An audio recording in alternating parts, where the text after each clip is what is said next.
ते शेती क्षेत्रावर सुद्धा या युद्धाचा परिणाम दिसू लागलेला आहे। केळी निर्यातीला युद्धाचा मोठा फटका बसलाय।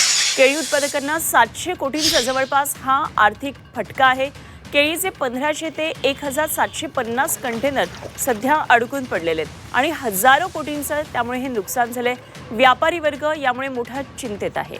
अमेरिका आणि इराणमधल्या युद्धाची पश्चिम आशियामध्ये ही व्याप्ती वाढली आहे आणि त्याचा परिणाम हा मध्य पूर्वेतल्या फळांच्या निर्यातीवर झालाय। त्याचा सर्वाधिक फटका हा केळी निर्यातदारांना बसला आहे।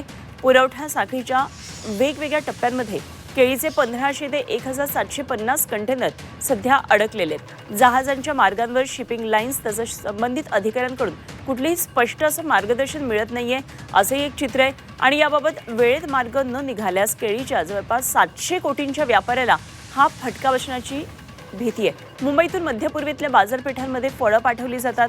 बंदराबाहेर मोठ्या संख्येनं सर्व फळांचे कंटेनर गेट इनच्या प्रतीक्षेमध्ये आता उभे आहेत।